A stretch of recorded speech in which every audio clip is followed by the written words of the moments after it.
Ms. Tucker, more people have invoked their Fifth Amendment privilege against self-incrimination in this job than they did in my former job. And I was a prosecutor, so that's saying a lot. And two of them are current government employees. And just so there's no misunderstanding, they're invoking their Fifth Amendment privilege in connection with their official duties. We're not discussing bank robberies or narcotics trafficking.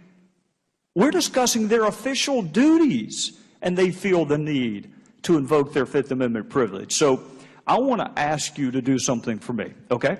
Have you seen the text from Mr. Roseman? Yesterday, when the committee released the report, yes, okay. sir. So you have seen these despicable, homophobic slurs. Yes, sir. I saw the information in the committee report. Well, here's what I'm going to ask you to do. For me and, frankly, for our fellow citizens, before the close of business today, if you can, issue a statement on behalf of the IRS as to why he's still employed and still drawing a paycheck. If you've seen the text that I have seen, I would like an explanation as to how you can keep your job if you say things he said in your official capacity. Can you do that? Can you explain to us how you can keep your job and your paycheck despite these homophobic slurs? Sir, if I might, as I said in my opening statement, based on the information in the committee report yesterday, I am sickened.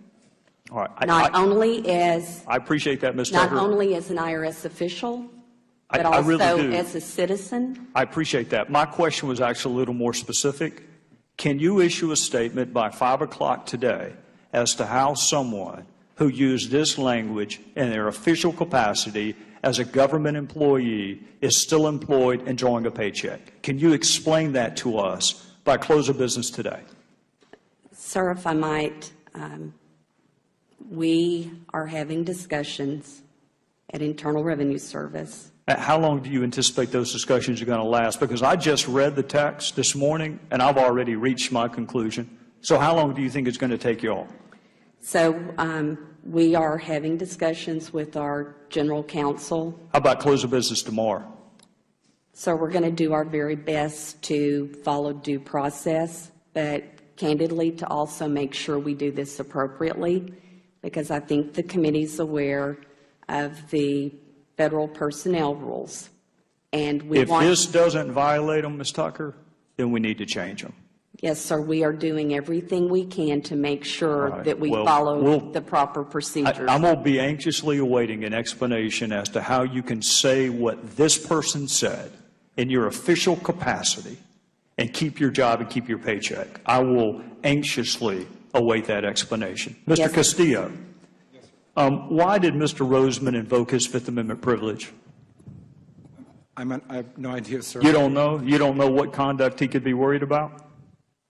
Well, I think you spoke about one of them, but no, sir, I don't know why he did, and I wish he was here to speak about some of this. Well, we do too, Mr. Castillo, but he's not, so I'll direct my questions to you. Okay. Did you discuss his invoking his Fifth Amendment privilege with him before today? No, sir, I did not. When's the last time you talked to him? Before February 20th.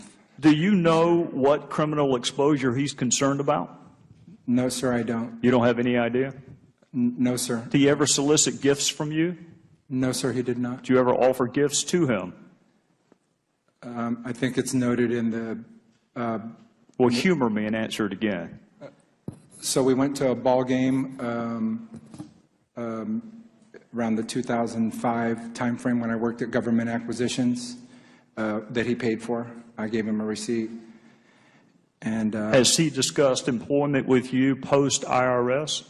No, sir, he has not. Will you describe the nature of your relationship with Mr. Roseman to us? I would say that it's centered on my doing business with the IRS and his for 10 years or so.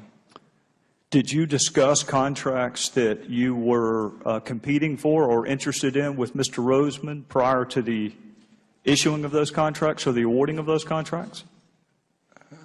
Not to my, well, I'm not sure I understand the question, sir. Did we discuss contracts beforehand? I'm trying to figure out whether or not you violated any of the bidding procedures, whether or not he gave you an unfair advantage if you were seeking work that other people were also seeking.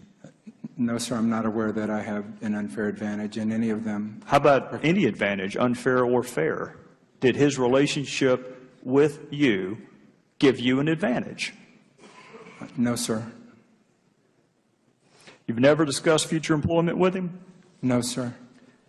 Well, this is my last question because my time has run out. Mr. Castillo, have you read the text from Mr. Roseman? I have read them, sir. I provided them to the committee. All right. And you still say he's your friend? So, to be clear... No, I want you to be clear because I just read them, and I want you to be clear. You've read them. You know what's in them. The homophobic slurs in his official capacity. Y'all still friends? I'm deeply offended. As you're aware, those were targeted towards me. Yeah, I am. That's why I'm asking you. So I am offended. If you can appreciate that he's the customer, and it's not my job to go around correcting what the customer does or doesn't say. Do you think it's appropriate for a government employee to say those things about someone? No, sir. In their official capacity? No, sir. How long would it take you to get rid of an employee that said that? Well, I think it's well noted of some of the employees that we've terminated. It would not take me. Yeah, for a lot less. It would not take me until 5 o'clock. You did it a lot quicker for a lot less. Yes, sir. Mr. Gowdy, if I might,